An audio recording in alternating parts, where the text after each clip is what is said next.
దేవాది దేవుని నామమునకు స్తుతి ఘనత మహిమ ప్రభావములు కలుగునుగాక. మనం అందరం ఈ రీతిగా కూడి దేవుణ్ణి ఆనందించే దినాన్ని ఇచ్చినందుకు దేవునికి వందనాలు. ఎంతోమంది లోకాన్ని విడిచిపెట్టారు, మన బంధువులు లేకపోతే మనకు తెలిసిన వాళ్ళు. మళ్ళీ ఇంకా సజీవ లెక్కలో ఉంచిన దేవునికి మనం ఎంతైనా కృతజ్ఞతలు తెలియచేయవలసిన వారమై ఉన్నాము. ఈ మిషనరీ స్టోరీసు ప్రతి వారం కూడా మీ ముందుకు తేవడానికి దేవుడు సహాయం చేస్తూ ఉన్నారు. కేవలం వినడం, ఆనందించడం మాత్రమే కాదు, మీ ఫ్రెండ్స్కి, మీకు తెలిసిన వాళ్ళకి, మీ కుటుంబాలకి పరిచయం చేయండి. మిషనరీ పరిచర్య కొరకు ప్రార్థన చేయండి. వాళ్ళు చేసిన బలియాగాలు, వాళ్ళు చేసిన త్యాగాలు మన జీవితాల్లో కూడా, మన బిడ్డల్లో కూడా నెరవేరేటట్టుగా ప్రార్థన చేసుకుందాం. ఈరోజు కూడా ఒక మిషనరీ స్టోరీ చూసిన తర్వాత దేవుని వాక్యాన్ని ధ్యానం చేసుకుందాం. ప్రేమ కలిగిన మా ప్రియమైన పరలోకపు తండ్రి, మీకు వందనాలు ప్రభువా, స్తోత్రాలు. మమ్మల్ని ఇంకా సజీవ లెక్కలో లెక్కించి మా జీవితాలు సరి చేసుకోవడానికి మీరు మాకు అనుగ్రహిస్తున్న ప్రతి అవకాశము కొరకు వందనాలు తండ్రి, స్తోత్రాలు. ఈ కార్యక్రమాలు చూస్తున్న ప్రతి ఒక్కరిని కూడా దర్శించండి. మీరు కోరే భక్తిలోనికి నడిపించండి. పరిశుద్ధమైన నీతియుక్తమైన జీవితాల్లోనికి నడిపించండి. ఎవరిని ఏ రీతిగా మీరు ప్రేమిస్తూ ఉన్నారో ఆ ప్రేమను గుర్తించి మేము ఎలాంటి స్థాయిలో భక్తి చేయాలని కోరుకుంటున్నారో ఆ స్థాయిలో నిలబడి ఉండే జ్ఞాన వివేకములను మీ పరిశుద్ధాత్మ శక్తిని దయచేయమని, ఈ దినపు ఆరాధన అంతట్లో కూడా సహాయం చేయమని ప్రార్థిస్తూ యేసు నామమున వేడుకుంటున్నాను తండ్రి, ఆమేన్. సువార్త అంటే పాప శాపంలో నశించిన మానవుణ్ణి వెతుక్కుంటూ దేవుడు మానవునిగా ఈ లోకానికి వచ్చారు. పాప పరిహారార్థ బలి అయినారు. ఆయన రక్తం ద్వారా పాప క్షమాపణను ప్రసాదించారు. నిత్య జీవద్వారం తెరిచారు. అదే సువార్త. యేసుక్రీస్తు పాప క్షమాపణ, మనశ్శాంతిని ఇచ్చే దేవుడు. రాబర్ట్ మోరిసన్ చైనా దేశ అపోస్తలునిగా వన్నెకెక్కాడు. ఈ మిషనరీ పని కొరకు అతడు బహు చిన్న వయస్సులోనే నడిపించబడినాడు. అతడు బహు కష్టపడి చదివే విద్యార్థి. డాక్టర్ హర్టన్ ఆధ్వర్యంలో ఖగోళ శాస్త్రాన్ని పఠించాడు. బ్రిటిష్ మ్యూజియంలోని గ్రంథాలయంలోనికి క్రమంగా వెళ్తూ ఉండేవాడు. ఒకరోజు అక్కడ చైనా భాష యొక్క సంపుటిని కనుగొన్నాడు. ఎంతో విచిత్రంగా కనిపిస్తున్న ఆ మూల గ్రంథమును గంటల తరబడి పరికించేవాడు. అది జెసూట్ మిషనరీ రచించిన సువార్తల సంపుటి. ఆ పిదప అతడు చైనా భాషను నేర్పించే యాంగ్ సామ్టక్ అనే అధ్యాపకునికి విద్యార్థిగా మారాడు. తన క్లిష్టమైన భాషను స్పష్టంగా అతడు తన విద్యార్థికి నేర్పించసాగాడు. ఎవరినైనా మోరిసన్ ఆ చైనా భాషను నేర్చుకున్నప్పుడు తాను మిషనరీ పనిలో నిమగ్నమవుతానని గాని, చైనాలో సువార్త సేవకే తన జీవితకాలమంతా ప్రయాసపడతానని గాని అతనికి ఏమాత్రం తెలియదు. తన తదుపరి జీవితంలో చైనయున్న పరిచర్య కొరకు ఆ ప్రజల భాషను నేర్చుకున్నట్లు తన బిడ్డను దేవుడు విచిత్రంగా నడిపించారు. కాబట్టి చైనాకు వెళ్ళవలనని దేవుని పిలుపు అతనికి వచ్చినప్పుడు ఏమాత్రం సందేహించకుండా అక్కడకు మిషనరీగా వెళ్ళాడు. 17 సంవత్సరములు అక్కడ ఓపికగా ప్రయాసపడి తిరిగి ఇంగ్లాండ్ దేశమునకు వచ్చినప్పుడు తాను అనువదించిన చైనా బైబిలు సంపుటిని తన చేతితో పట్టుకొని బైబిల్ సొసైటీ వేదిక మీద ఆనందంతో నిలిచాడు. దేవుని యొక్క ఏకైక ఉద్దేశం అతని జీవితంలో ఏ రీతిగా నెరవేర్చబడిందో రుజువు చేయుటకు, అది దేవుని యొక్క అపారమైన సంకల్పమునకు ఆ గ్రంథమే ఒక విజయ చిహ్నం. రాబర్ట్ మోరిసన్ ను ఒక విద్యార్థిగా ఎదిగిన ఒక పెద్ద మనిషి ఆ సభలో ఒక సంగతిని ఇలా చెప్పాడు. చాలా సంవత్సరముల కిందట నేను బ్రిటిష్ గ్రంథాలయంలో చదువుతూ ఉండగా ఒక విచిత్రమైన భాషలో వ్రాయబడిన ఒక పుస్తకాన్ని చదువుతూ ఉన్న ఒక యవ్వనుని వైపు నా ఆసక్తి మళ్ళింది. నేను చొరవ చేసి అది ఏ భాష అని అడిగాను. చైనా భాష బహు మర్యాదగా జవాబిచ్చాడు ఆ యవనస్తుడు. నీకు అర్థమవుతుందా? ఎందుకు అడిగానో నాకే అర్థం కాకుండా నేను అడిగాను. అర్థం చేసుకోవడానికి ప్రయత్నిస్తున్నాను, కానీ చాలా కష్టంగా ఉంది అని బదులిచ్చాడు ఆ యవనుడు. అంత కష్టపడి ఆ భాషను నేర్చుకోవడంలో నీ లక్ష్యం ఏంటి? అందుకు ఆ యవనుడు చాలా నిదానంగా ఇలా అన్నాడు, నా లక్ష్యాన్ని నేను ఏమాత్రం నిర్వచించలేను. నేను మీకు నిర్వచించలేని ఏదో ఒక బలీయమైన ఆసక్తి నా మనస్సు మీద శక్తివంతంగా పనిచేస్తుంది అని మాత్రం నాకు తెలుసు. ఒకవేళ నేను చేసే ఈ ప్రయత్నం మానవ ఆసక్తి పట్టుదల వలనదైతే నేను ఒక ప్రయోగం చేస్తున్నట్లు అనుకోవచ్చు. అతడు ఆగి ఇంకా ఇలా అన్నాడు, ఈ నా లక్ష్యం తుదకు ఏమవుతుందో నాకు తెలియదు. దీని తుది ఫలితాన్ని కాలం నిర్ణయిస్తుంది. భాషను సంపూర్తిగా నేర్చుకోవడం పూర్తి చేయాలనే ఉద్దేశం తప్ప ప్రస్తుతానికి నాకు ఒక ఖచ్చితమైన లక్ష్యం అంటూ ఏమీ లేదు అని అంటూ ఆ యవనుడు ముగించాడు. అతడు చైనా భాషలోనికి కొత్తగా అనువదించబడిన బైబిల్ను చూస్తూ ఇలా అన్నాడు, రిచర్డ్ మోరిసన్ జీవితంలో దేవుడు ఈ మహా గొప్ప కార్యము కొరకు అతనికి తెలియకనే అతన్ని నడిపించిన దేవుని అదృశ్య హస్తాన్ని, ఆయన విచిత్రమైన సంకల్పాన్ని ఎవరైనా కాదనగలరా? అతడు రాబర్ట్ మొరిసన్ను ఎంతో అభినందించి దేవుని బహుగా స్తుతించాడు. ఈ విధంగానే ఎంతో మంది దైవజనులు, మిషనరీలు బాల్యం నుండే దేవుని సంకల్పం కొరకు మలచబడినారు. అటువంటి వ్యక్తుల్లో నీవు గాని నీ కుటుంబీకుల్లో ఒకరు గాని ఎందుకు కాకూడదు? ఇంటూ ఉన్న నీ మీద కూడా దేవుని అనుగ్రహం ఉందని మరచిపోకు. దేవుడు తన చిత్తము కొరకు నిన్ను లేక నీ బిడ్డలను సిద్ధపరచునుగాక. ఆమేన్.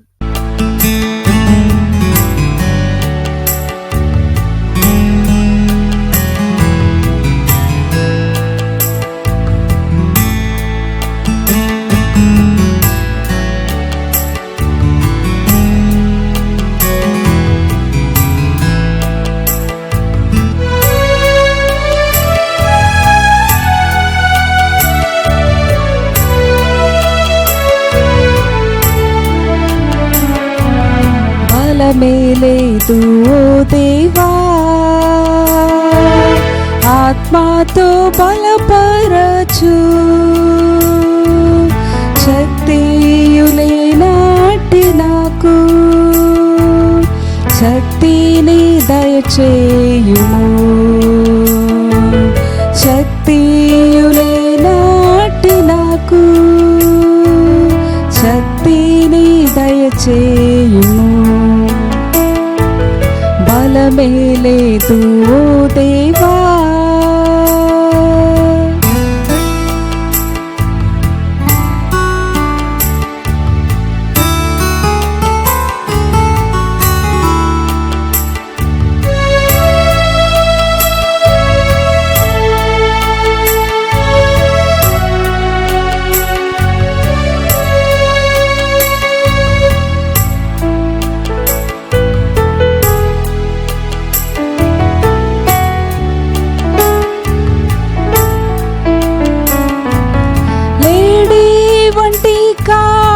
వలెనే నా కాళ్ళను బలపరచు, లేడి వంటి కాళ్ళ వలెనే నా కాళ్ళను బలపరచు, నూను కుమారుని వలెనే నన్ను కూడా దృఢపరచు, నూను కుమారుని వలెనే నన్ను కూడా దృఢపరచు. బలమేలేదు ఓ దేవా, ఆత్మతో బలపరచు, శక్తి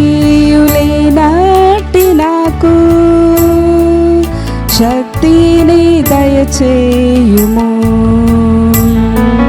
శక్తియులేనాటి నాకు శక్తిని దయచేయుము. బలమే లేదు ఓ దేవా,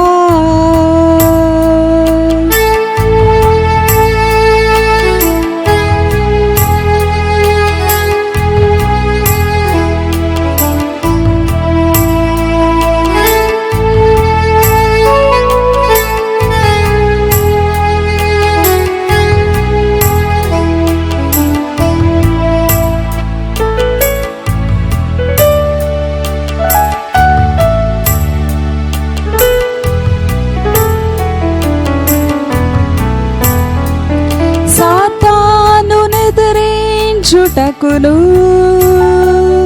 శోధనలా గెలువా బలమిమ్ము. సాతాను నెదిరించుటకును శోధనలా గెలువా బలమిమ్ము. మాయా ప్రపంచము విడువా యేసయ్యా కృప చూపుము. మాయా ప్రపంచము విడువా యేసయ్యా కృప చూపుము. బలమే లేదు ఓ దేవా, ఆత్మతో బలపరచు. శక్తియులేనాటి నాకు శక్తిని దయచేయుము. శక్తియులేనాటి నాకు శక్తిని దయచేయుము.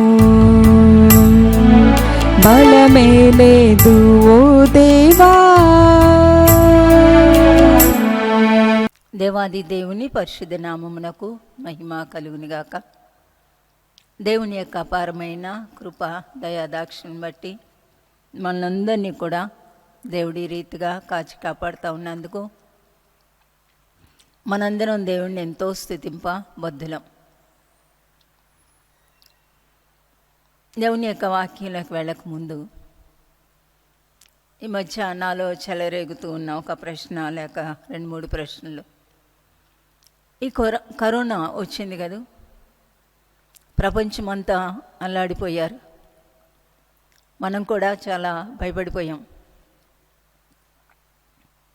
కరోనా మన జీవితంలో ఏం చేసింది, ఎంత ప్రభావితం చేసింది, ఏవేవి మానేసాం, దేవుని గురించి ఎంత ఆలోచించాం, వేటికి మనం పశ్చాత్తాపడ్డాం, దేవునికి ఎంత దగ్గరయ్యాం, దేవుడికి అయిష్టమైనవి ఏవేవి మన జీవితంలో ఉన్నాయో అదేమైనా మనం అసలు గ్రహించామా? దేవుడి కొరకు జీవించాలన్న తపన మనలో ఎంత పెరిగింది? దేవుని చిత్తాన్ని నెరవేర్చాలి, ఎలా అయినా పరలోకం వెళ్ళాలి అని ఒక కాంక్ష, ఒక బాధ, ఒక వేదన, ఏకాగ్రత ఎంతవరకు మన జీవితంలో పెరిగింది? లోకం మనలో నుంచి ఎంత దూరమైంది? దేవునికి మనం ఎంత దగ్గరయ్యాం? దేవుని వాక్యాన్ని ఎంత ధ్యానం చేస్తూ ఉన్నాం? మన ప్రార్థన ఏమైనా మారిందా? చాలా ప్రశ్నలు అన్నాను కదూ. ఎందుకు అన్నాను అనుకుంటారు? ఇవన్నీ నేను ఆలోచించుకుంటా ఉన్నాను. దేవుడు ఎప్పుడు దీవించే దేవుడేనా? దేవుడు ఎవరికి శిక్ష వేయలేదా? దేవుడు పట్టించుకోరా? ఎప్పుడూ కూడా మన వాట్సాప్లోకి, సెల్ ఫోన్లోకి ఏం మెసేజెస్ వస్తాయి? ఈరోజు దేవుడు నిన్ను దీవిస్తున్నారు. ఎప్పుడైనా జాగ్రత్త, దేవుడు నిన్ను చూస్తున్నారు, అలాంటి మాటలు పంపిస్తామా? ఇది ఒక మాయా ప్రపంచం. ఎంతమంది చనిపోలేదు, వాళ్ళకన్నా మనమే ఉన్న మంచివారమా? వాళ్ళకంటే యోగ్యులమా? వారికంటే ఆరోగ్యవంతులమా? ఎంతమంది ఈ లోకాన్ని విడిచిపెట్టలేదు. మన్న దినాన వాని ఆస్తి వానికి అక్కరకు రాదు. ఈ మధ్య మా అన్నయ్య ఒక ఆయన చనిపోయారు. కోట్ల ఆస్తి ఉంది, ఒక్క పైసా కూడా అడ్డుపడిందా? కనీసం ఇదేం విచిత్రమైన మరి తెగులు దేవుడు ఈ లోకంలోకి అనుమతి ఇచ్చారు. ఇదేమి సైతాన్ తెచ్చింది కాదు. ఒక విధంగా చెప్పాలంటే తెగుళ్ళు, మనుషులు తప్పిపోయినప్పుడు దేవుడు తెగుళ్ళు పంపించారు. ఫరోకు నేనే దేవుడు నన్ను నిరూపించడానికి ఐగుప్తు దేశంలో 10 తెగుళ్ళు, 9 తెగుళ్ళతో మారుమనసు పొంది ఉంటే 10వ తెగులు వచ్చేది కాదు. అతనికి వారసుడు కూడా లేకుండా పోయాడు. భూమి మీద దేవుడు తెగులు పంపడం మామూలే. సొలొమోను కూడా చెప్పాడు కదా, దేవుడు తెగులు పంపించినప్పుడు మిమ్మల్ని మీరు తగ్గించుకొని. నేను కూడా ఈ క్రైస్తవ్యాన్ని చూస్తూ ఉన్నాను. ఎంతవరకు మనిషి తగ్గించుకుంటా ఉన్నాడు, ఎంతవరకు తగ్గించుకుంటున్నాడు, ఎంతగా తగ్గించుకుంటున్నాడు. ఈ రెండిటికి అర్థాన్ని మీరు ఆలోచించమని మనవి చేస్తున్నాను. ఎన్ని విషయాలకి తగ్గించుకుంటాం. క్రైస్తవ్యం ఒక విధంగా చూస్తే మరి నా అవగాహనలో తమను తాము ప్రదర్శించుకోవటానికి ఒక వేదిక అయిపోయింది. వాళ్ళ అందాలని చెప్పాలో లేకపోతే పరపతి అని చెప్పాలో, అది ఒక వేడుక అయిపోయింది. క్రైస్తవ్యాన్ని ఒక వేడుక చేసేసారు ప్రజలు. అసలు క్రైస్తవ్యమా, నువ్వు ఎటు వెళ్తున్నావు అని అడగాలి, ఘోషించాలని ఉంది. ఎక్కడుంది క్రైస్తవ్యం? ఈ డిసెంబర్ రాగానే క్రిస్మస్ దినాలు అంటారు. ఎవరు చెప్పారు అసలు? యేసు ప్రభు ఎప్పుడు పుట్టారో ఎవరికీ తెలియదు. దేవుడు ఆ తారీఖు రాయనివ్వలేదు. యూదులు ఎప్పుడు చంపబడాలని నిర్ణయించబడిందో, ఎస్తేర్ ఎప్పుడు తాకీదులు పంపించిందో అన్నీ రాశారు. ఇశ్రాయేల్ ఐగుప్తు దేశం నుండి ఎప్పుడు బయటకు వచ్చారో రాశారు. నెల తారీఖుతో సహా రాశారు. ఎజ్రా ఎప్పుడు వచ్చాడు, నెహెమ్యా ఎప్పుడు వచ్చాడు, దానియేలు వాళ్ళు ఎప్పుడు వెళ్ళారు, అన్నిటికీ ఉన్నాయి తారీఖులు. యెషయా ఎప్పుడు దర్శనం చూశాడు, అన్నిటికీ ఉన్నాయి. రాజులు ఎప్పుడు రాజరికానికి వచ్చారు, ఎప్పుడు చనిపోయారు. కానీ యేసుప్రభు జన్మకు లేదు. క్రీస్తు శకం 4వ శతాబ్దం వరకు అసలు ఆయన జన్మ ఊసేలేదు. 4వ శతాబ్దంలో కాన్స్టంటైన్ రాజు అయ్యాక, రోమా చక్రవర్తి అయ్యాక క్రైస్తవ్యాన్ని ఒక రాజకీయ మతంగా చేశాడు. ఎలా రాజయ్యాడు అనేది, ఎలా క్రైస్తవ్యం రాజకీయ మతమైంది అనేది ఇప్పుడు చెప్పలేను నేను. దాదాపు చాలామందికి తెలుసు. కానీ రాను రాను పద్ధతులు మారిపోయాయి. రాను రాను దాని పోకడ మారిపోయింది. క్రైస్తవ్యం ఒక విచిత్రమైన రూపంలోకి వచ్చేసింది. క్రీస్తు లేని క్రైస్తవ్యం ప్రబలమైపోతూ ఉంది. ఇవన్నీ దయచేసి ఆలోచించే ఒక తరం లేవాలని నా ఒక్క వేదన, కన్నీటి ప్రార్థన. నాకులాగా ఆలోచించేవాళ్ళు చాలామంది ఉన్నారు. నేనేమి విమర్శించట్లేదు, సత్యాన్ని మాట్లాడుతున్నాను. క్రైస్తవ్యం తమ్మును తాము చూపించుకోవడానికి ఒక పుల్పిట్ లాగా చేసుకుంటున్నారు, ఒక వేదికలాగా చేసుకుంటున్నారు, ఒక స్టేజ్ లాగా చేస్తున్నారు. యేసు ప్రభు ఎక్కడ కనపడలేదు. క్రైస్తవంలోకి స్టార్ ఒక విధంగా మంచిదే, ఇదొక క్రైస్తవ గృహం. కానీ చుట్టుప్రక్కల వాళ్ళు ఇదొక క్రైస్తవ గృహం అని గౌరవిస్తారా? ఎప్పుడైనా పక్కోళ్ళకి వెళ్ళి సువార్త చెప్పామా? వాళ్ళకి మనం స్టార్ ఏం చేసింది? జ్ఞానులే నడిపించింది. ఎంతమందిని నడిపించాం మనం? ఎంతమందిని నడిపించామని అంత ధైర్యంగా పెట్టుకుంటున్నాం? ఇవన్నీ ఆలోచించవలసిన విషయాలు కదా. కనీసం కొంతమంది అయినా మరి కొంతమంది నాకు ఫోన్ చేస్తూ ఉంటారు. కొంతమంది ఉన్నారు నిజమైన క్రైస్తవ్యం కొరకు ప్రాకులాడే వాళ్ళు ఉన్నారు. ఈవెన్ మన క్యాలెండర్లో కూడా మన ఫోటోలు పెట్టేసుకోవాలి. చాలా విచిత్రం కదా. క్రీస్తు ఎక్కడ ఉన్నాడు? క్రీస్తు ఎక్కడ పుడతాడు? ఎవరి దగ్గర పుడతారు? ఎవరి దగ్గర ఉంటారు? ఎలా వస్తారు ఆయన? పాటలు అయితే ఎంత జోరుగా పాడతాము. అలాంటి పాటలు పాడేటప్పుడు అనిపిస్తుంది సడన్గా యేసుప్రభు ఆకాశంలో ప్రత్యక్షమైతే మొత్తం వాయిద్యాలందరూ పారిపోతారేమో అనుకుంటా ఉంటాను. చాలా లయబద్ధంగా పాడతాం, పొల్లు పోకుండా పాడతాం. ప్రార్థన చేయాలండి, విలపించాలండి, ఏడవాలండి, ప్రలాపించాలండి. క్రైస్తవ్యాన్ని తిరిగి తీసుకొని వచ్చే ఒక తరం లేవాలి. క్రిస్మస్ తాతని ఒకళ్ళని తయారు చేసి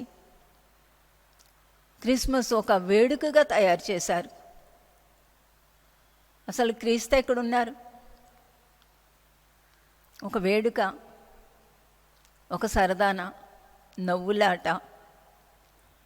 క్రిస్మస్ అనేది లేక క్రీస్తు పుట్టడం అనేది నిజంగా మానవుడు కూర్చొని బోరుని ఏడవాల్సిన ఒక సంఘటన అనుకుంటా నేను. దేవుని కొరకు పరితపించే హృదయాల్లో తప్పకుండా ఒక రోదన ఉంటుంది. దేవుడు మానవుడయ్యారు. ఆత్మస్వరూపి అయిన దేవుడు, మహిమాస్వరూపి అయిన దేవుడు, పాపి కన్ను చూడలేని దేవుడు, తేజోమయుడైన దేవుడు, దేవదూతలకు కూడా చూడలేని మహామహిమలో నివసించే దేవుడు. శరాపులు 2 రెక్కలతో వారి ముఖాన్ని 2 రెక్కలతో కాళ్ళను కప్పుకొని ఎగురుతూ ఉన్న దేవుడు పరిశుద్ధుడు, సర్వోన్నతుడగు దేవుడు యెహోవా పరిశుద్ధుడు, పరిశుద్ధుడు. గాన ప్రతిగానముల మధ్య నివసించే సృష్టిని చేసిన ఆ వాక్యం, దేవుని నోటలో నుండి ఏ వాక్కు బయటకు వచ్చిందో ఆ వాక్కు, ఆ శబ్దం, ఆ లోగోస్, గ్రీక్లో దాన్ని లోగోస్ అంటారు. ఆ వాక్యము, అసలు వాక్యము శరీరధారి అవటం ఏంటండి? వాక్యము శరీరధారి అవడం ఏంటి? ఎప్పుడైనా ఆలోచించామా? కన్యక గర్భంలో పరిశుద్ధాత్మను బట్టి ఒక పిండం, దైవాంశపు పిండం, బా తలంచుకుంటే ఒళ్ళు గగురు పొడుస్తుంది. దేవుడు మానవుని సృష్టించినప్పుడు తన పోలిక, తన స్వరూపం, దైవత్వం, దైవ జ్ఞానముతో దైవత్వం మిళితమైన తొలి మానవుణ్ణి దేవుడు సృష్టిస్తే మానవుడు పాపం చేసి దేవుణ్ణి పాపిగా, దైవ కుమారుని పాపిగా ఈ లోకానికి తీసుకొచ్చాడు. ఆయన పాప శరీర ఆకారంతో ఈ లోకానికి పంపబడినని రోమపత్రిక 8వ అధ్యాయం 4వ వచనం చివరి మాట ఉంటుంది. మన పాప పరిహారముల కొరకు, పాప పరిహారము నిమిత్తం దేవుడు తన సొంత కుమారుని పాప శరీర ఆకారంతో పంపి ఆయన శరీరమందు పాపమునకు శిక్ష విధించాను. భయంకరమైన శిలువ మరణం కొరకు ఆయన ఈ భూమి మీద జన్మించారు. ఇది భయంకరమైన ఒక ఘట్టం. ఇది ఈ రోజుల్లో ఒక వేళాకోళం. ఇవన్నీ దయచేసి ఈ ప్రార్థనా సమావేశానికి కూడిన ప్రతి ఒక్కరూ ఆలోచించండి. క్రైస్తవ్యాన్ని మరలా తెచ్చుకుందాం. పరిశుద్ధాత్మ కొరకు అంగలార్చుదాం. ఒక శ్రేష్టమైన శక్తివంతమైన క్రైస్తవ్యాన్ని చూపిద్దాం. జీవితాలు మార్చే క్రైస్తవ్యాన్ని చూపెడదాం.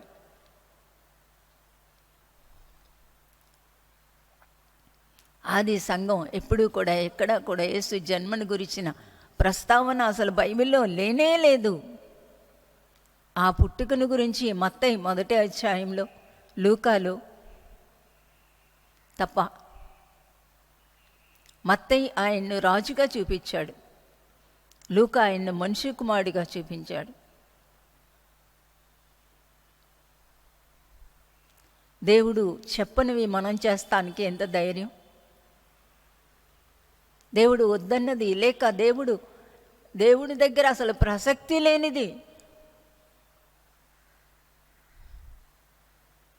ఒకవేళ ఇతరులకు సువార్త చెప్పడానికి ఆ రోజు ఒక అనువైన రోజు అని నేను అంగీకరిస్తాను. మహాభక్తులు గొప్ప గొప్ప పాటలు రాశారు. ఆయన జన్మని గురించి రాశారు, అర్థ సహితంగా రాశారు. ఈ రోజుల్లో పాటలకు అసలు అర్థమే లేదు. నేను ఒక పెళ్ళిలో కూర్చుంటే పాట పాడుతున్నా, కన్నీరే లేకుండా పెంచావు. నేను అతను పిలిచి చెప్పాను, ఇంకా ఆపే ఆ పాట. మనిషి పుట్టడమే ఏడుస్తా పుడతాడు కదూ, నువ్వు కన్నీరు లేకుండానే పెరిగేసావేటి ఇన్ని సంవత్సరాలు. ఆవేశంతో కూడిన పాటలు. ఇంకా యేసుప్రభు పుట్టుకను గుట్టి జో లాలి పాటలు. ఇది ఇంకా చాలా విచిత్రంగా ఉంటుంది. ఎవరికి జో లాలి అండి? బాలయేసు. ఇవన్నీ ఒక విధంగా దేవునికి అవమానకరమేమో అనుకుంటా నేను. నా బోటోళ్ళు ఎంత బాధపడుతుంటే అసలు దైవత్వం ఎంత బాధపడతా ఉంటుంది అనిపిస్తూ ఉంటుంది. దేవుడు పరిశుద్ధుడు, భయంకరుడు, అగ్ని అయిన దేవుడు. ఆయన అగ్నిగా ఈ భూమి మీదకి దిగిన దేవుడు, పొదలో మండుతూ కనపడిన దేవుడు. మోషేకి మండుతూ కనిపించారు. మోషే ఒకరోజు మండాడు దేవుని కొరకు. ఒక తరం ఉన్న వాళ్ళలోనే దేవుడు ఖచ్చితంగా తట్టి లేపుతారు ఒక తరాన్ని. దేవుని కొరకు గర్జించే ఒక తరం లేవాలని మరి నా బోటోళ్ళు ఎంతమంది అంగలారుస్తూ ఉన్నారో దేవుడు తప్పకుండా ప్రార్థన అంగీకరిస్తారు. చిన్న ప్రార్థన చేసుకున్న తర్వాత వాక్య ధ్యానంలోకి వెళ్దాం. ప్రేమ కలిగిన తండ్రి మీకు వందనాలు ప్రభువా. తండ్రి మీకు వందనాలు. ఈ క్రైస్తవ్యాన్ని బాగు చేయమని ప్రార్థిస్తున్నాను నాయన. మీ ఉగ్రతకు భయపడేటానికి సహాయం చేయండి తండ్రి. మీ పేరు పెట్టుకుని మా ఇష్టం వచ్చినట్టు చేయకుండా మమ్మల్ని క్షమించమని ప్రార్థిస్తున్నాను. మీ కొరకు మండే ఒక తరం, మిమ్మల్నిగా ఈ ప్రపంచానికి చూపించే ఒక తరం, మీ పరిశుద్ధ ఆత్మ చేత నిండిన ఒక తరాన్ని లేవనెత్తమని ఈ కొద్ది సమయాన్ని, ఈ సమయాన్ని మీకే అప్పగిస్తూ యేసునామమున వేడుకుంటున్నాను తండ్రి. ఆమేన్. ప్రార్థన ప్రార్థన ప్రార్థన అన్నిటినీ మించింది. ఇంగ్లీష్లో ఒక సామెత ఉంటుంది, కత్తి పట్టుకున్న, తెలుగులో కూడా ఉంటుంది, కత్తి పట్టుకున్నామని చేతుల కన్నా ప్రార్థనకి జోడించిన చేతులు మిన్నా అని. కత్తి ఒక వ్యక్తి ప్రాణాన్ని తీసేస్తుంది. కత్తి భయం పుట్టిస్తుంది. కత్తి కక్ష, క్రోధం, పగ, ద్వేషం, కోపంతో నిండి అలాంటి భావాలు చూపెడుతుంది. ఒక్క ప్రాణం పోతే కుటుంబం అంతా ఎంత ఏడుస్తుందో తెలుసా? మొన్న మధ్య ఒక ఆమె ఫోన్ చేసింది. నాకు ఆ మాటలు తరచుగా గుర్తొస్తూ ఉన్నాయి. ఏం చెప్తాం ఇలాంటి వాళ్ళకి సమాధానం? ఆ అమ్మాయి అంటా ఉంది, ఇలాంటివి చాలా ఫోన్స్ వస్తూ ఉంటాయి. ఏమండి, క్రైస్తవుల్లో ఒక అతను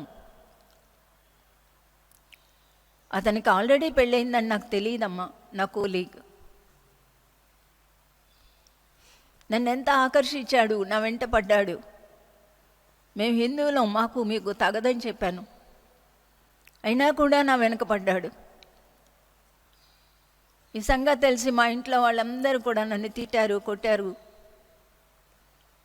మొత్తానికి ఇంకెలాగో పేరు పడ్డాను కదా అని అతని దగ్గరికి వచ్చేసాను. పెళ్లి చేసుకున్నాడు. 1 సంవత్సరం ఎంతో ఉన్నాడు. ఉన్నాక వాళ్ళోళ్ళు వచ్చారు, వెళ్ళిపోయాడు. నా జీవితం నాశనం అయిపోయింది. నా తల్లిదండ్రులు బయటికి పంపించేసేసారు. నేను మళ్ళీ ఇంటికి వెళ్ళలేను. మీ యేసు ప్రభు క్షమిస్తారంట కదా అందరినీ. ఇలాంటి వ్యక్తిని కూడా క్షమిస్తారా? ఆ వ్యక్తిని క్షమించకూడదమ్మా. ఆ వ్యక్తిని క్షమిస్తే ఏంటి, మీకు న్యాయం లేదా? చాలా విచిత్రంగా మాట్లాడింది అమ్మాయి, చాలాసేపు మాట్లాడింది. న్యాయం లేదా మీ యేసు ప్రభుకి? ఎలా క్షమిస్తాడు? క్షమించకూడదని చెప్పండి. నా బ్రతుకేంటి? నేను ఇప్పుడు వెళ్ళడానికి ఎక్కడా నివాసం లేదు నాకు. ప్రపంచమంతా నన్ను వెటకారంగా చూస్తూ ఉంది. మీ ప్రోగ్రాం చూశాను, మీ ఫోన్ నెంబర్ తీసుకున్నాను. నాకులాగా ఎంతమంది చేసిందో నాకు తెలియదు. చాలాసేపు మాట్లాడింది. నిజంగా ఆమె మాట్లాడుతుంటే నాకే ఏడిపోచ్చినంత మాట్లాడింది. దేవుడు ఎలా క్షమిస్తారమ్మా? ఎందుకు యేసుప్రభు క్షమిస్తారని మీరు చెప్తారు చెప్పండి నాకు అంది. ఇలాంటి వాళ్ళని క్షమించకూడదమ్మా. జీవితాలు నాశనం చేసిన వాడిని కూడా క్షమిస్తాడా మీ యేసయ్య? ఆ అమ్మాయి మాట్లాడుతూ ఉంటే, ప్రభువా నేను ఏంటి బాబోయ్, ఇంత భయంకరమైన ఇంత దారుణమైన పరిస్థితుల్లో నేను ఇరుక్కుపోయాను. ఎప్పుడూ ఇలాంటి ఫోన్స్ రాలేదు. ఇంకా విచిత్రమైన ఫోన్స్ వస్తాయి అనుకోండి, వాటికి ఎలాగో జవాబు చెప్తాం. అప్పుడు నేను అన్నానమ్మా, నువ్వేం అనుకోకు, నువ్వు మాట్లాడుతుంటే నాకు కూడా ఏడిపోస్తూ ఉంది. ఒక కూతురు అనుకుంటున్నాను. ఒకవేళ నా కూతురే నన్ను ఇలా నిలదీసి మాట్లాడితే ఏం చెప్తానో నాకు తెలియదు. కానీ నిన్ను కని పెంచిన తల్లిదండ్రులకి నువ్వెందుకు అసలు ద్రోహం చేసావు నాకు చెప్పు. నిన్ను ఒక 23 సంవత్సరాలు 24 సంవత్సరాలు పెంచారు. నువ్వెందుకు అసలు వాళ్ళకి ద్రోహం చేసావు? ఎలా నమ్మావు ఒక అతను నువ్వు? ముందు అది తప్పు కదమ్మా. నిన్ను పెంచిన వాళ్ళని కాదనుకొని నువ్వెవడో ముక్కు మొఖం తెలియని వాడిని ప్రేమ అనే ముసుగులో ఎలా బయటకు వచ్చావు? ముందు నువ్వు ఆ విషయానికి పశ్చాత్తాపడు. నీ తల్లిదండ్రులు ఖచ్చితంగా క్షమిస్తారు. లోకమంతా వాళ్ళని కాదన్నా కూతుర్ని వెనక్కి తీసుకుంటారు. నాకైతే ఆ నమ్మిక ఉంది. నాకు నమ్మకం లేదంది. పర్వాలేదు, నీ తండ్రే నీ కోసం వెతుక్కుంటా వస్తాడు. నీ తల్లి ఈ పరిస్థితి అర్థం చేసుకునే తల్లిదండ్రులు అయితే తప్పకుండా నిన్ను చారు తీసుకుంటారు. అదొకటి నేను ప్రార్థన చేయగలను. నీలాగా ఎవరు మోసపోకుండా వాళ్ళకి చెప్పమ్మా. అండి అవన్నీ సరేనండి, కానీ అతన్ని క్షమించొద్దని చెప్పండి. ఇలాంటి మగోళ్ళని క్షమించకూడదండి మీ దేవుడు. నేను ఏమీ చెప్పలేక తలదించుకున్నంత పని అయింది. క్రైస్తవ్యం ఎటెళ్తా ఉంది? నామకార్థ క్రైస్తవులు, పుట్టుకతో క్రైస్తవులు, దేవుడు క్షమించే పాపం చేసే క్రైస్తవులు, పాపంలో కూరుకుపోయే క్రైస్తవులు, అక్రమ బంధాలు చలామణి అయిపోతున్న రోజులు, సంఘాల్లో పోట్లాట్లు, సంఘాల్లో పోరాటాలు, పదవుల కొరకు ఆరాటాలు. లేచి నిలబడదాం, ప్రార్థన చేద్దాం. బండ సందుల్లో మనం నిలబడదాం. ప్రార్థన అనగానే నాకు ఎక్కువ ఇష్టమైన 2 వ్యక్తులు ఉన్నారు. 2 వ్యక్తుల్లో ఉన్న కొన్ని గుణాలు చూద్దాం. ప్రార్థనకి మూడు విభాగాలుగా చెప్పవచ్చు. మొట్టమొదటిగా మనం అసలు ప్రార్థన అనే దానిలోకి వెళ్ళకముందు ఈ ప్రార్థన చేయటానికి అర్హత ఉందా లేదా? ప్రార్థన నేను చెయ్యవచ్చా? దేవుడు చెప్పినవన్నీ మనం నెరవేర్చామా? మత్తయి సువార్త 5, 6, 7 అధ్యాయాల్లో దేవుడు చెప్పినవన్నీ మనం నెరవేర్చామా? ఒకడు నన్ను వెంబడింపగోరిన ఎడల వాడు తన సిలువనెత్తుకొని నన్ను వెంబడింపాలి అని దేవుని యొక్క వాక్యం ఉంది. మనం సిలువనెత్తుకుని ఆయన్ని వెంబడిస్తున్నామా? మనల్ని మనం విస్మరించుకున్నామా? ఇవి మనం మొట్టమొదటిగా ఆలోచించాలి. 3 విభాగాలు. మొట్టమొదటి విభాగం, దేవుణ్ణి మనం అసలు ప్రార్థన చేసే అర్హతతో దేవుని దగ్గరకు వచ్చామా?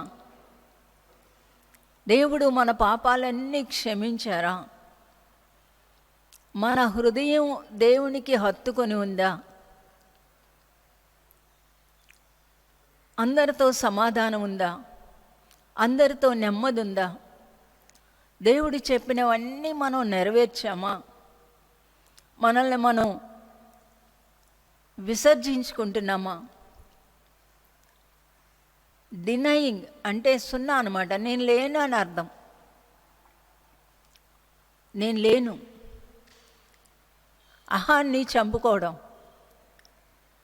ఇవన్నీ ఆలోచించుకొని దేవునికి మనకి మనిషికి అడ్డమేమీ లేవు, సమాధానంగా ఉన్నాము అనుకున్న తరువాత, మనకు ఆ ధైర్యం ఉన్నాక, ప్రతిరోజు ఉదయకాల ప్రార్థనకు ముందు కనీసం మనల్ని మనం ఉపేక్షించుకొని, ఎక్కడ ఏది తప్పిపోయామో అది దేవుని సన్నిధిలో ఒప్పుకొని, మనస్సు సిద్ధమయ్యాక అప్పుడు మనం ప్రార్థన చేయాలి. అదే ఇది మొదటి భాగం. అందరితో కలిసి ఉమ్మడిగా ప్రార్థన చేయడం తేలికే. రెండవది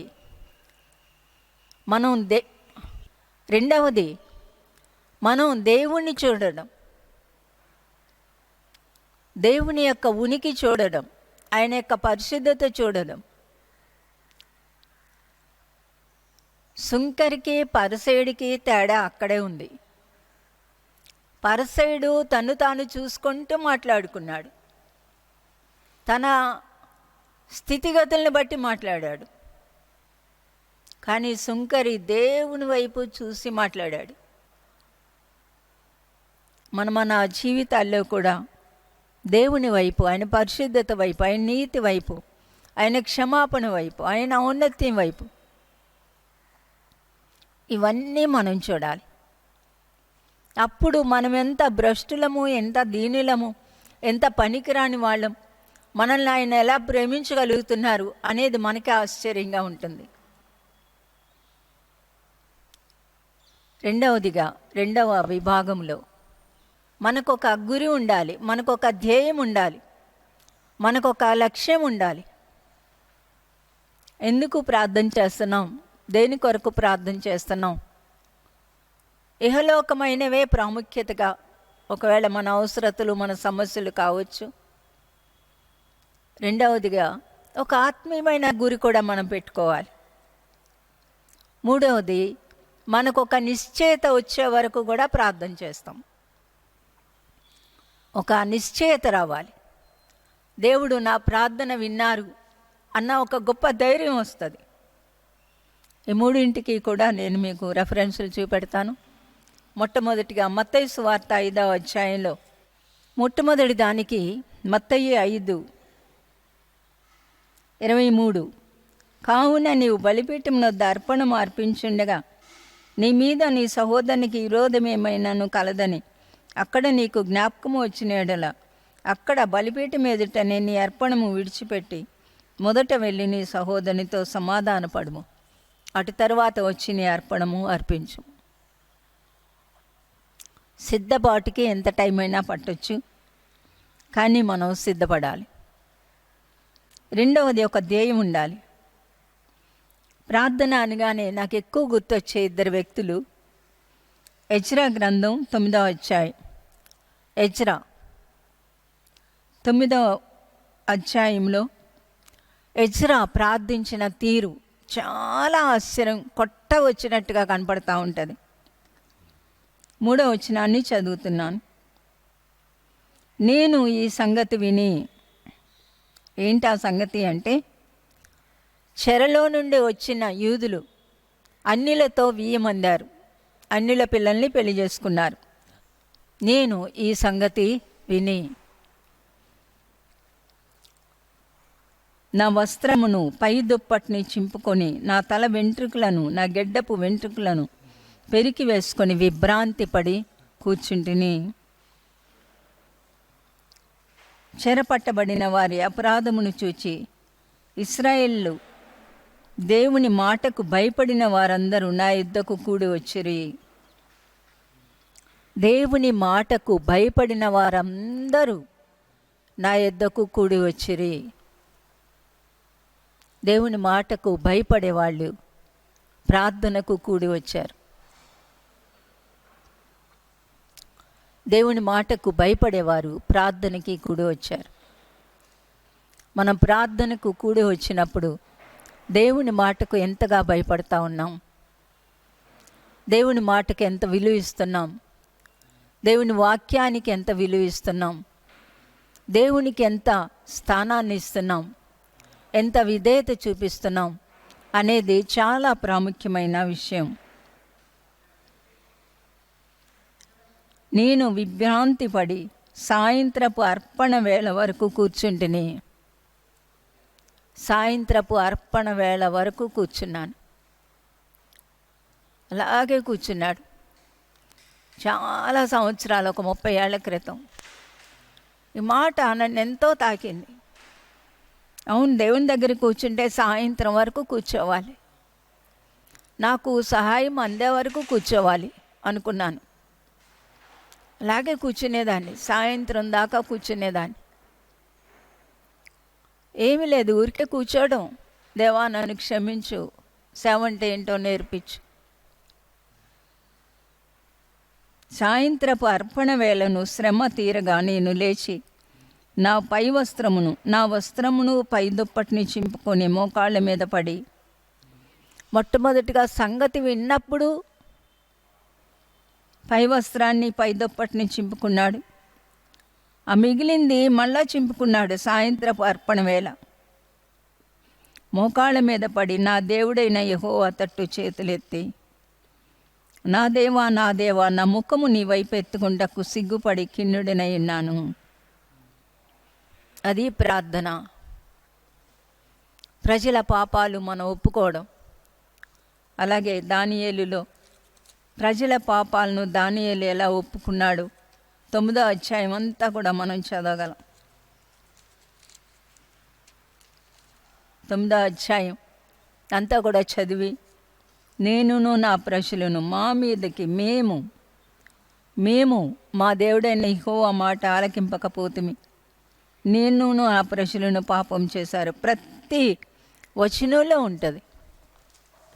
మనం సాధారణంగా అవతల వాళ్ళని పక్కన పెట్టి మనం పరిశుద్ధులంగా వాళ్ళ కొరకు ప్రార్థిస్తున్నట్టుగా మనం అలాంటి అలవాట్లోకి వెళ్ళిపోతాం.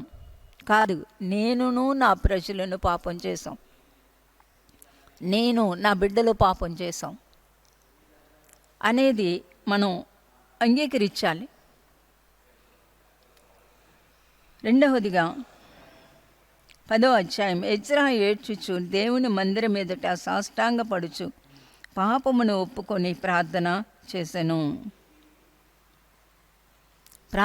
పాపం చేసింది యూదుల్లో కొందరు, కానీ ఏడ్చింది నాయకుడు, ఒప్పుకున్నది నాయకుడు ఒక్క విషయానికి మాత్రమే కాదు, ప్రజల పాపాలు తాను ఒప్పుకుంటా ఉన్నాడు. ఇది ప్రార్థనలో ఒక ప్రాముఖ్యమైన అంశం. అలాగే నెహెమ్యా గ్రంథం 1వ అధ్యాయంలో నెహెమ్యా కూడా ప్రార్థనకు ఒక గొప్ప ఉదాహరణ. ఈ మాటలు వినినప్పుడు, నెహెమ్యా గ్రంథం 1వ అధ్యాయం 4వ వచనం. ఈ మాటలు వినినప్పుడు నేను కూర్చుండి ఏడ్చి కొన్ని దినములు దుఃఖముతో ఉపవాసం ఉండి ఆకాశమందలి దేవుని ఎదుట విజ్ఞాపన చేస్తూనే. 6వ వచనం.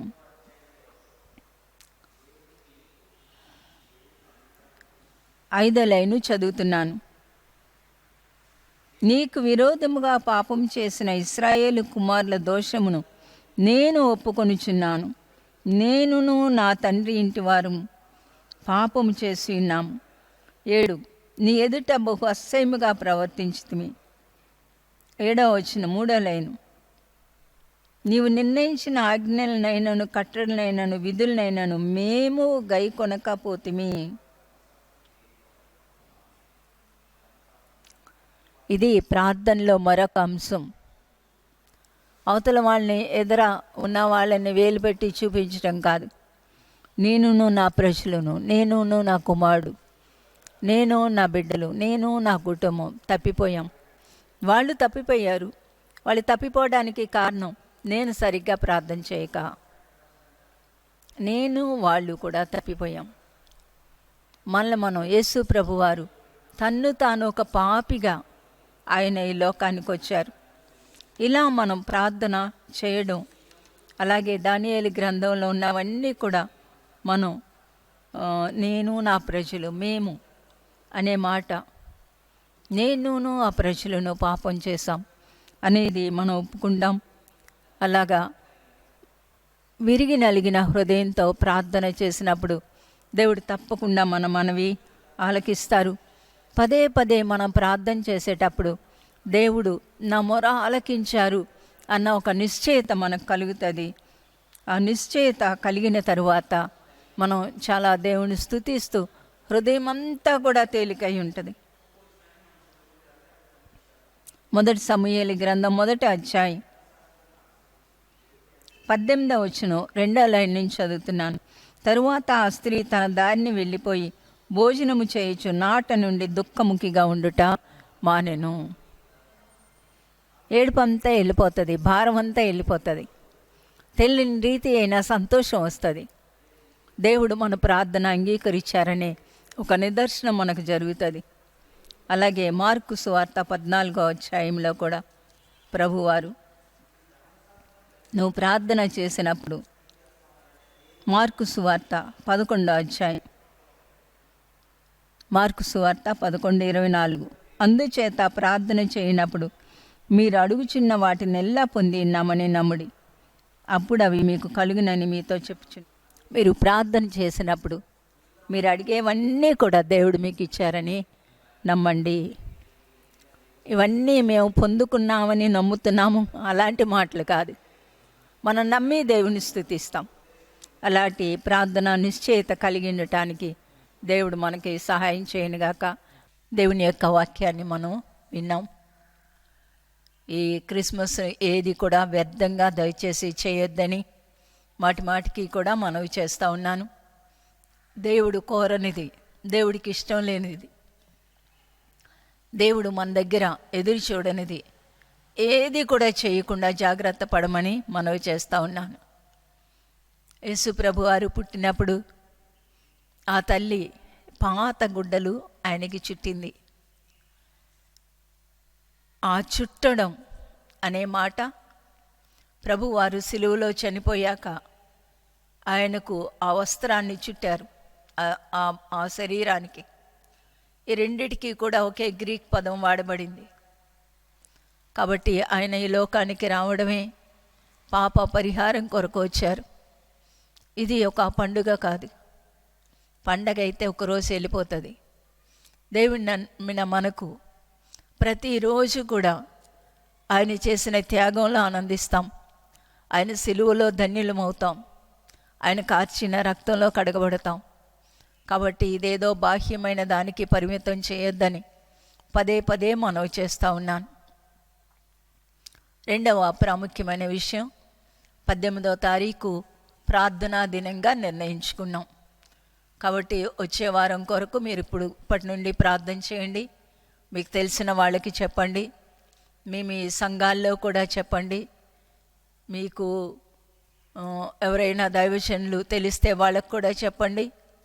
వీలైనంత వరకు మన పట్టణాలన్నీ కూడా ప్రార్థనలో పాల్గొనేటట్టుగా మనం ప్రయాసపడదాం. మనం కూడా ప్రార్థనాపూర్వకంగా సిద్ధపడదాం. మన దేశం కొరకు, దేశంలో ఉన్న భయంకరమైన పరిస్థితుల కొరకు ప్రార్థన చేద్దాం. మన రాష్ట్రం కొరకు ప్రార్థన చేద్దాం. అలాగే ప్రపంచం కొరకు ప్రార్థన చేద్దాం. ప్రపంచంలో 3 వంతులు క్రైస్తవులు చిత్రహింసల్లో ఉన్నారు, జైళ్ళలో మగ్గుతూ ఉన్నారు, పసిపిల్లలతో సహా దారుణమైన పరిస్థితిలో ఉన్నారు. మన ప్రార్థనలు పరిస్థితులను మారుస్తాయి కాబట్టి ఎక్కువ ప్రార్థన చేయమని మనవి చేస్తూ ఉన్నాను. ప్రతి అంశం కొరకు ప్రార్థన చేయమని మనవి చేస్తూ ఉన్నాను. 18వ తారీఖు మర్చిపోకండి, గుర్తుపెట్టుకోండి. ఇప్పటి నుండి కూడా ఒక వారం రోజులు మనకుంది. ఎంతోమంది మన చుట్టూ కూడా మరణించి ఉండగా దేవుడు మనల్ని కాపాడారు. కృతజ్ఞతతో ప్రార్థన చేద్దాం. వ్యక్తిగతమైన జీవితాల కొరకు, కుటుంబాల కొరకు ప్రార్థన చేద్దాం. యేసు ప్రభు ఎప్పుడో బెత్లెహేంలో పుట్టడం కాదు, నా హృదయంలో పుట్టారా, నా ఇంట్లో పుట్టారా. ఆయన, నేను, నా కుటుంబం సజీవునిగా మేము ఈ భూమి మీద ఆయనకు సాక్షులుగా ఉన్నామా? ఇది మనం వేసుకోవాల్సిన ప్రశ్న. ఆ రీతిగా చేయటానికి దేవుడు సహాయం చేయనుగాక. అలాగే ప్రతి పరిస్థితిలో కూడా దేవుడు తన యొక్క దయను బట్టి మనల్ని కాపాడేందుకు ప్రార్థన చేద్దాం. తమ వారిని కోల్పోయిన వాళ్ళ కొరకు ప్రార్థన చేద్దాం. మన దేశం కొరకు, దేశ పరిస్థితుల కొరకు, మన రాష్ట్రం కొరకు, ప్రతి పరిస్థితి కొరకు కూడా మనం ప్రార్థన చేద్దాం.